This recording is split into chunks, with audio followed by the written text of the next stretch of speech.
Hello and welcome to Quartzlight, your car brochure channel, and in today's episode, the Nissan 300 ZX.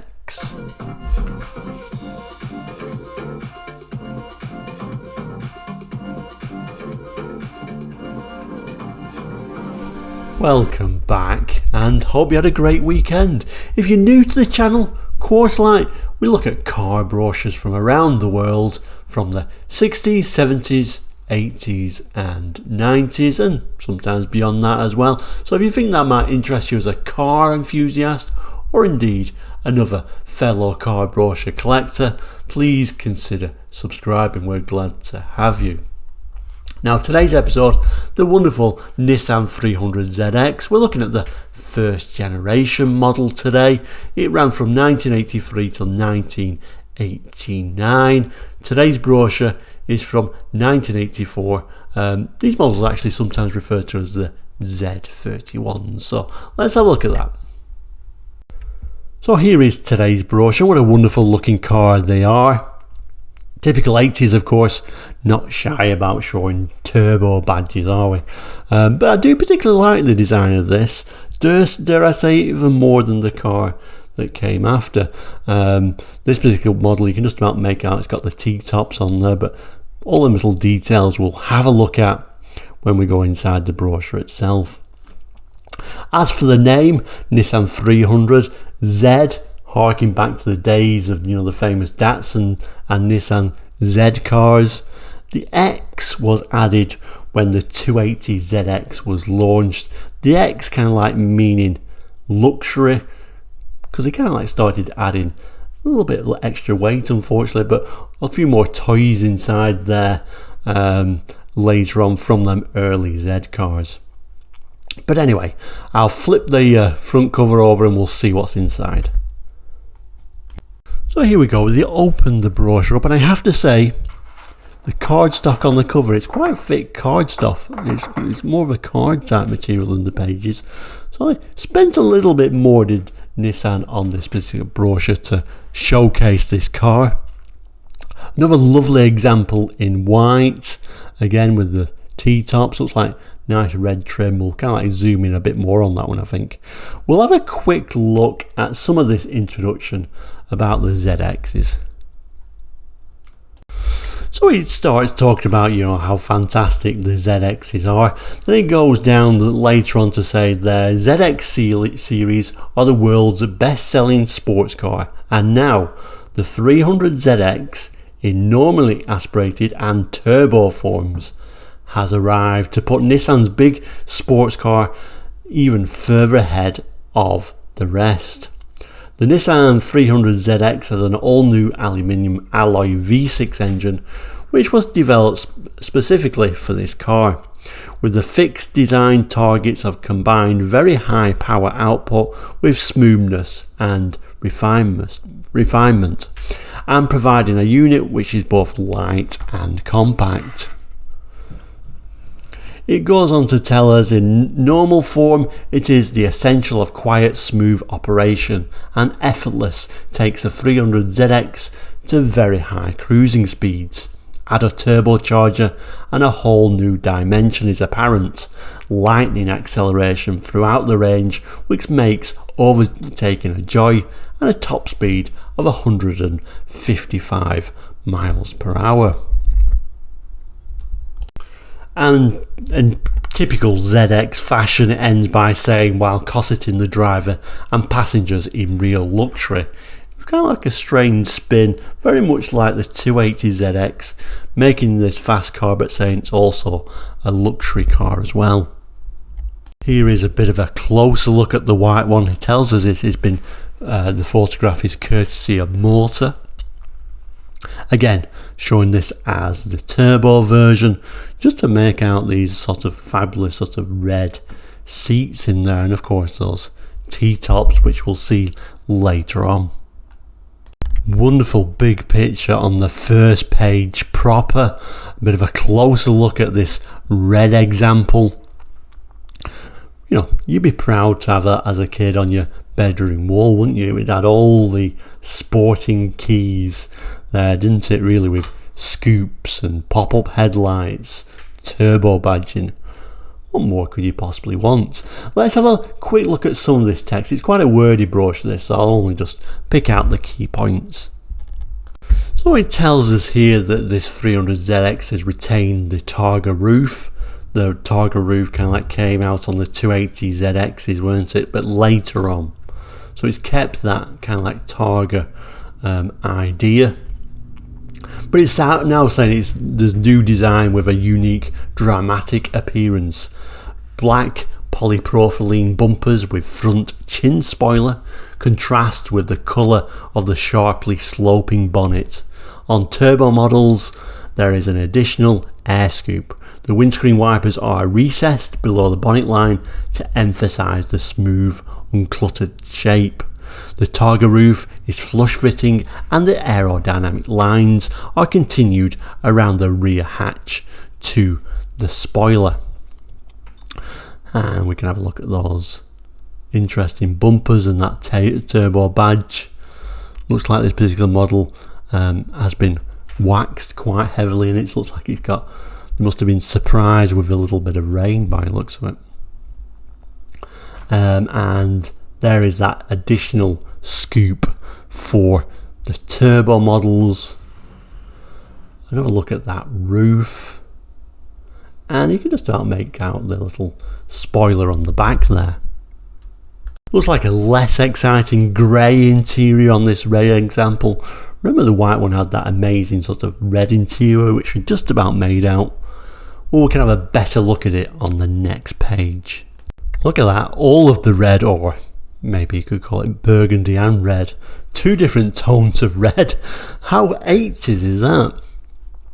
Certainly dates the car with an interior like that, but I don't know. There's something nice about it at the same time that you kind of like almost wanted the white one just for this interior. Even the dashboard, look at that dashboard in this red stroke burgundy type colour. Little Z badge on the steering wheel there. We'll have a closer look at some of these little features, but I think we'll start by reading a bit more of this text. Okay, so it's kind of like telling us a little bit here about some of the interior features, and everything's fingertip and luxury standard it's telling us for the ZX models. The instrument binnacle direct in the driver's line of sight, has speedometer, rev counter dials plus water temperature and fuel gauges. Two further instrument pods on the left have boost pressure on the turbo and oil pressure gauges. In addition, there are warning lights for low fuel, transmission oil temperature on the turbo, low brake fluid and seat belt not fastened. Lights and wipers are controlled on stalks on either side of the steering column, and a further stalk provides the set, cancel and resume for the cruise control. On the other side of the instrument binnacle, piano key switches control rear screen wash wipe, heated rear window, the cruise master switch, rear fog lamp, headlamp retraction and hazard flashes. It goes on to tell us about the gear lever, etc, etc, and a few little things about how comfortable it is. So let's have a look at this interior. Obviously this must be the turbo model. We have got them extra gauges for the turbo version. A very 80s looking both ventilation and a fancy looking tape deck, but certainly dated now, but I think that would have looked quite nice in its time. Is this a little bit of an electric aerial switch possibly? We can see that gear lever selector, that Z on the steering wheel. There's your cruise control and your more regular lights, etc, and that instrument binnacle. If we go over and look at the seats,